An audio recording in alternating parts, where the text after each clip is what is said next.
Shalom. I'm going to start this off by giving honor, praise, and glory to Yahweh, by Hashem Yahweh Shai, Wahweh Kakwadash. Peace and salutations to the electmen of Israel, starting with the elder apostles of GMS on down, to the rest of you brothers and the brothers that I labor with, who all push forth the will and doctrine of Yahweh, Hashem Yahweh Shai, in all faith, truth, and sincerity, according to the true understanding of the scriptures. To all of you, I say Shalom.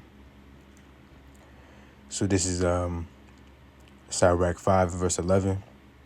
It says, "Be swift to hear, and let thy life be sincere, and with patience give answer."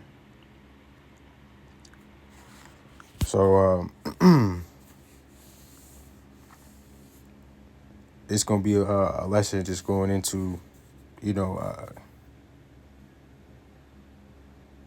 being one, real with yourself, but also knowing with knowing what the objective is, right?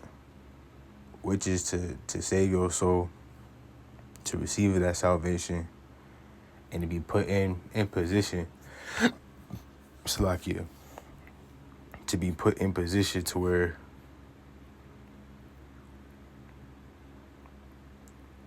you're able to endure unto the end to the best of your ability, right? And that comes through you being circumspect, paying attention, right?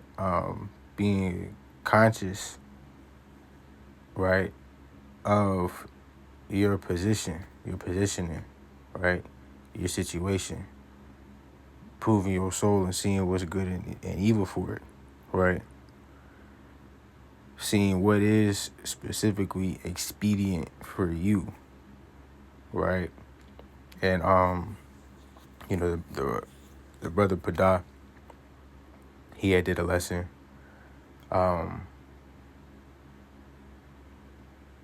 going into, holding on to your peace, right?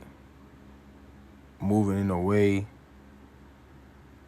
and doing things in a way to where it's conducive with you keeping your peace and holding your peace, And a part of that is you looking to have your life be sincere, not trying to get into too much or too less, right? Because if you get into too much, now you taking on a whole lot more than what's needed,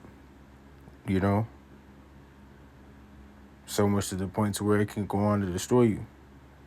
And then same on the flip side, taking on too less, you get to the points where you gonna be liking on to that servant, that put up the Lord's talent,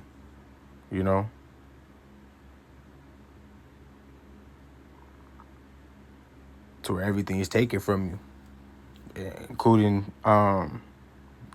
that which you already had, to where you have nothing,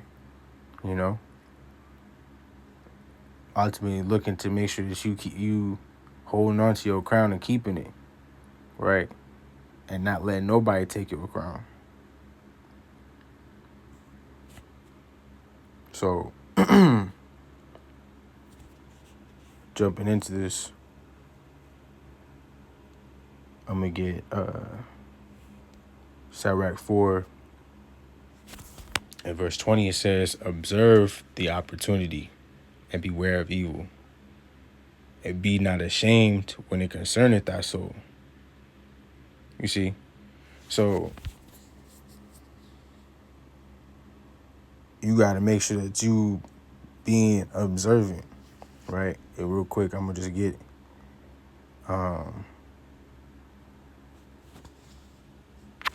let me see. I'll do it like this.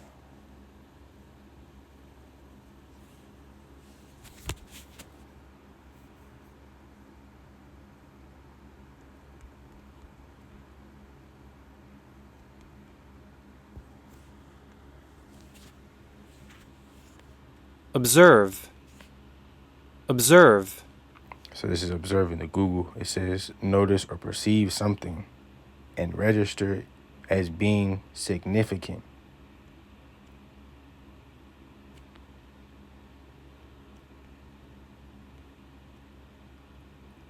It says take note of or detect something in the course of a scientific study.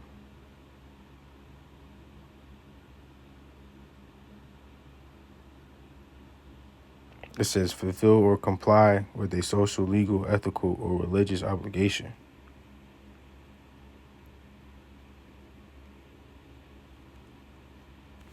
Yeah, those are all good. Because what's the one thing that you see that's consistent with all of these, right? There's action taken, and specifically with your awareness, right? What you see, what you notice. That's why you see the synonyms: notice, see, perceive, discern. You see, to spot, detect, to discover, to distinguish, right? Manage to discern something. Barely perceptible. You see, and that's what comes with the Lord's discernment. You being able to see things on a spiritual level, you know, which to most of the world is barely perceptible, right? To notice something is to become aware of. You see, be a spectator, right? Distinguish someone or something with difficulty by sight or with other senses. You see, so we looking to use all of our senses to observe the opportunity, right? Observe what's going on, being cautious of what's evil, and be not ashamed when it concerneth thy soul.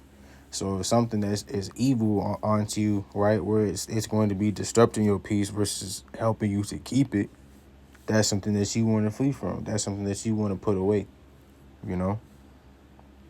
Is looking to like fine tune everything to where everything that can cause inclusions into your sword, right, into yourself, like, right, how the scriptures say iron sharpeneth iron, right? So if you a sword, right, you want to be making sure that you are, it's like, the best example I can give is when you're using a knife, right, and you looking to make sure that it stays sharp versus dulling it, right? Certain surfaces are gonna dull a knife faster than others, you know?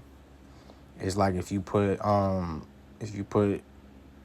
blade on metal, on like a metal cutting board or a composite cutting board, like, you know, plastic or something like that, right? Versus if you were to put it on a wood cutting board. You put it on a wood cutting board, it's gonna stay sharper longer, you know? And then on top of that, if you're banging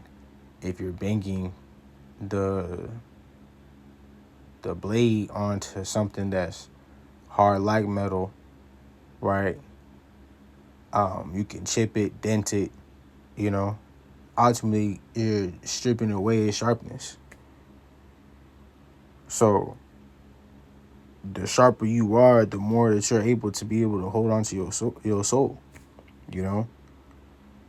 So you aren't to be ashamed of those things that you are able to detect and determine and discern and see, this is evil for me, you know. And you want to make sure that you fleeing away from those things, right?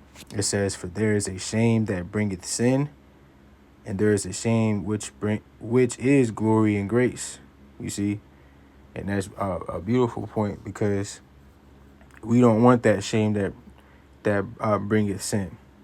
You know, that shame that brings, or that is glory and grace, is you acknowledging your situation and your status, your positioning, knowing like, okay, I'm fucked up, or okay, I'm in need of the Lord. You know, Salakia. That's like real quick. I want to say that's Luke, the 10th chapter.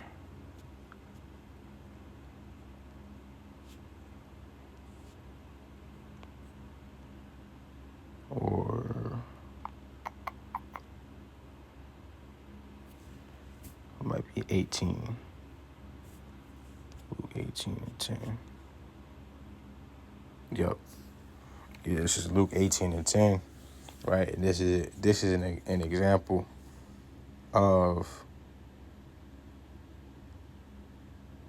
the shame that is glory and grace, right?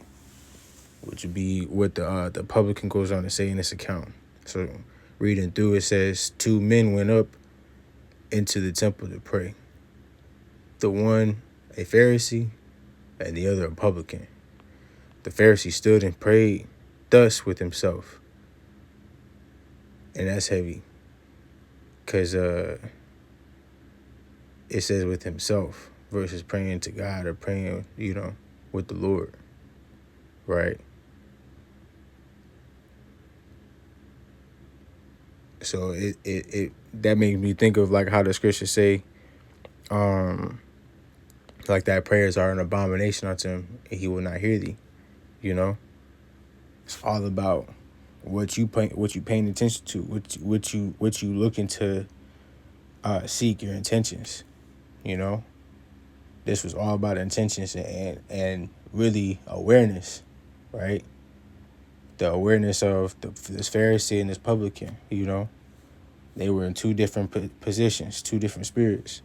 It says the Pharisee stood and prayed thus with himself, God, I thank thee that I am not as other men are, extortioners, unjust, adulterers, or even this publican, or even as this publican. I fast twice in the week. I give tithes of all that I possess.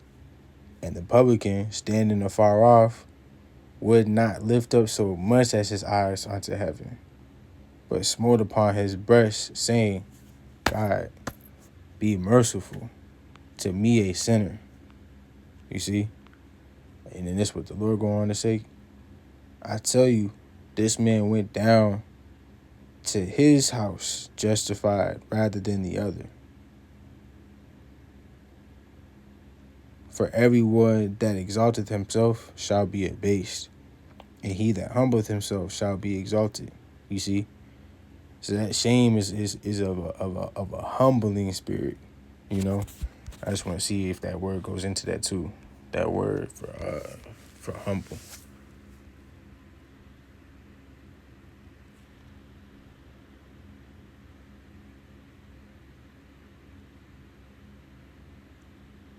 It says to make low, reduce to a plane, to bring into a humble condition, to abase.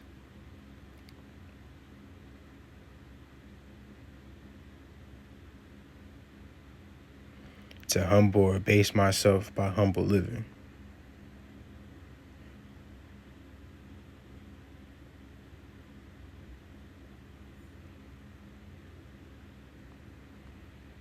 Let's see what that word abase goes into.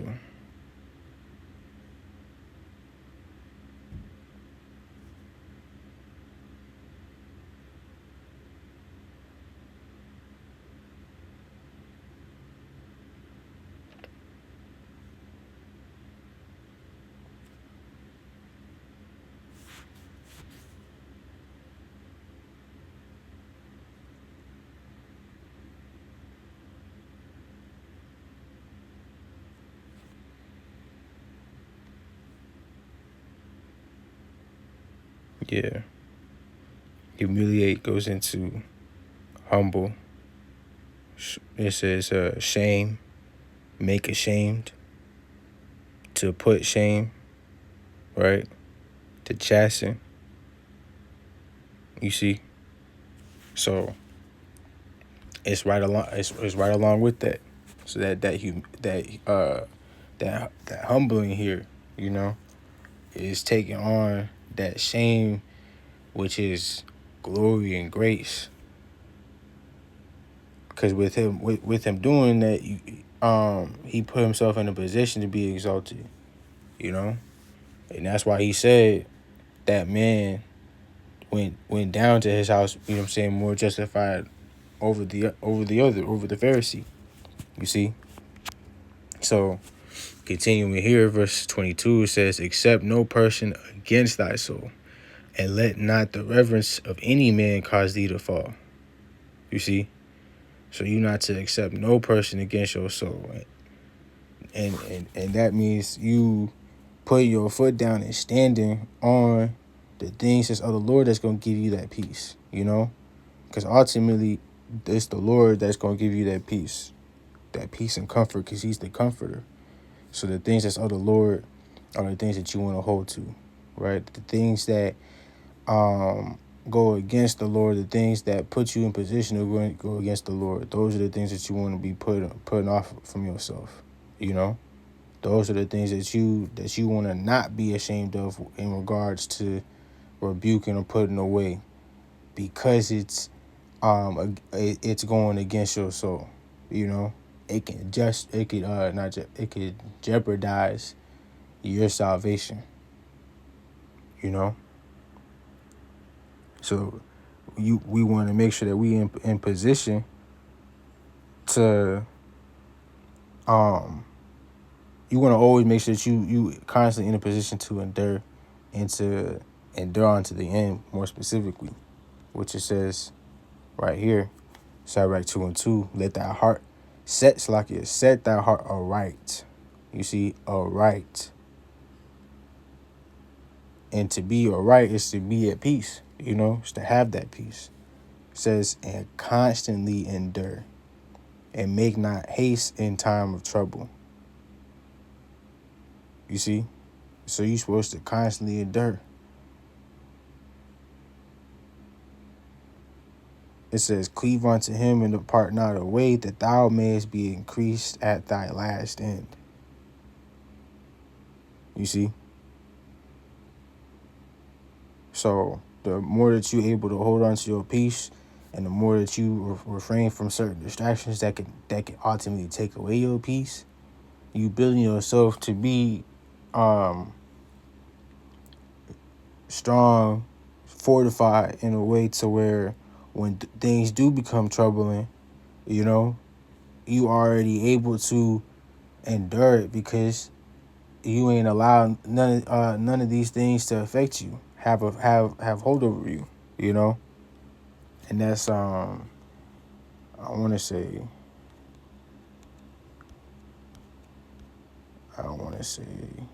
yep, the white apple smell. Sorry. 1 Corinthians 6:12, it says, all things are lawful unto me, but all things are not expedient. You see, all things are lawful for me, but I will not be brought under the power of any.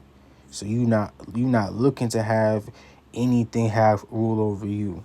You know, that's like the saying, which I did a lesson on a few months back, right? Sin feels like freedom until you try to stop, right? In the world, it feel like freedom. In your flesh, it feel like freedom.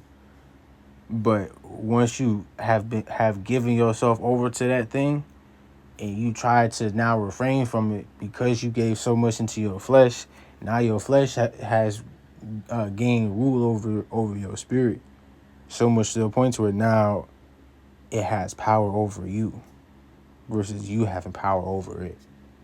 And that can go for a slew of different things. Certain people that you around, right? Like family members that constantly still in this world and eating and entertaining things of this world, things that are not conducive with the Lord, things that are not aligned with the Lord, right? Like the Lord not with these whole lot of days, you know what I'm saying? These holidays. He's with the holy days that he set up, that he established with Israel, with Yasha, right? Not these that's of man, right? The traditions of man. Because it ain't anything that helps to glorify the Lord. The holy days of the Lord set up are set up for us to remember how we're supposed to be, to stay in remembrance, to stay in the spirit that we were meant to be in, you know, to bring us back closer to the Lord, right? To be aware of ourselves, to observe ourselves, to pay attention, to meditate, think carefully on these certain things, you know? That's where we want to be. So, real quick, grab this. This is Luke 9:23. It says, and he said to them all, if any man will come after me, let him deny himself and take up his cross daily and follow me. So if we looking to follow after the Lord, which is which is our objective, right? Because us following after him, right? He's our shepherd. We his sheep. We hear his voice and follow him. You know, we understand there ain't no way, no other way to get to salvation but through him, because that's what he is. He is Yahweh Shai. He is salvation, right? So that means we got to deny ourselves, deny our flesh, um, we got to deny our wants, you know, in certain moments to build ourselves up, to keep ourselves aligned with the Lord, you know, because there's a season and time for everything, right? There's a time to plant, a time to pluck up, you know.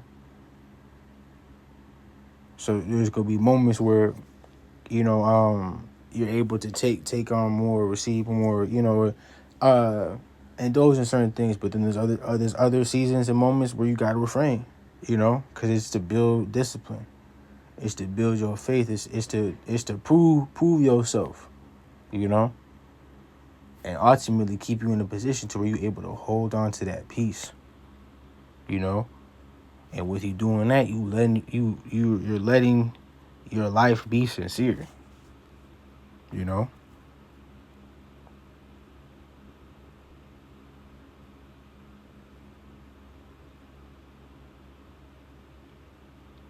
And how we continue to keep that in mind and keep ourselves in that position is by what? 2 Timothy chapter 2:15, and study to shew thyself approved unto God. You see? A workman that needeth not be ashamed, right? Ashamed in a way to where it brings upon that sin. Rightly dividing the word of truth. And in the NLT it says, work hard so you can present yourself to God and receive his approval. Because when you do that, that's when you're in position to receive that increase. When you're seeking him and his approval, when you're truly looking to be aligned with him, that's when you're able to hear him knock and open up to him, to where then he's not working with you, not supping with you. You know what I'm saying? You with him, right?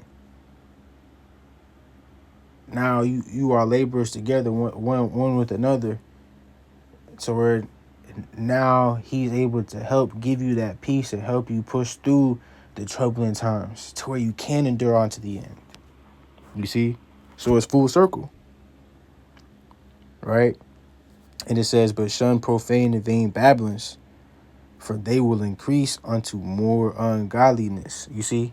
So those are the things that you aren't to be ashamed of when it concerns your soul, you know? Those profane and vain babblings are the things that's common unto men, right? Profane goes into common. These holidays is common, right? The traditions of men is common. You look at how the world is right now. Everything is ass backwards, right? Wickedness is esteemed as it being something right to do. Everybody committing adultery. Everybody fornicating. You know, everything's fucking ass backwards.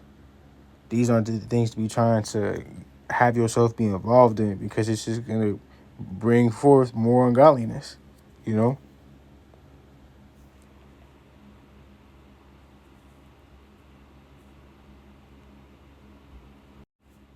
So I'm gonna end it. I'm gonna end it with one more here. The Lord willing, this has been edifying. This is Sirach 7 and verse 2, and this is one that the brother brought out. It says, "Depart from the unjust, and iniquity shall turn away from thee." You see. So, like how you got the saying in the world, you're a product of your environment. You don't want to be in the midst of the unjust or with the sinners. You know, Salakia, that's another one. Let's see.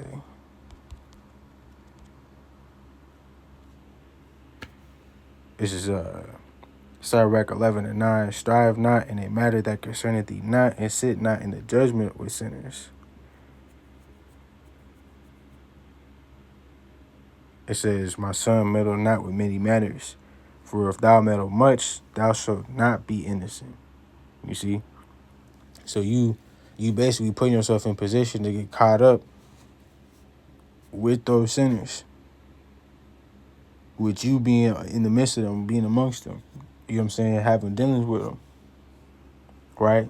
And that's now putting your life, putting your soul in jeopardy. You know, your salvation in jeopardy. So, last one, Romans 16 and 17. It says, now I beseech you, brethren, mark them which cause divisions and offenses contrary to the doctrine which ye have learned, and avoid them. You see, in the NLT it says, stay away from them. So you're supposed to move, get things out the way, cut things off, cut people off, right, that are not conducive with your objective. Can two walk together except they be agreed? You see? That's why the scriptures say be continually with a godly man, right? Because they of the same spirit as you. They're aligned with you and your objective, your purpose. You see? It says, verse 18, for they that are such serve not our Lord Yahushua Mashiach, but their own belly, and by good words and fair speeches deceive the hearts of the simple. You see? We looking to serve the Lord, right? Build our spirits, feed our spirits, right? With his word, which gives us true fullness.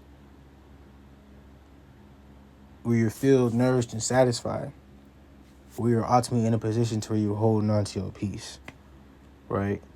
And the way that you are able to see these things and understand what's really peace and what's not is staying on to the Lord's word, right? Meditating on it, studying to show thyself approved. And with you doing that, you put yourself in position to where you're able to save your life and those that hear it, you know? So that's pretty much the point. Let your life be truly sincere. Being completely honest with yourself and being completely transparent with where you at. Hold on to your soul, right? Looking to constantly endure. So with that, I'm going to give honor, praise, and glory to Yahweh, Bashim Yahweh Shai, Yahweh Kakwadash. Till next time, Shalom.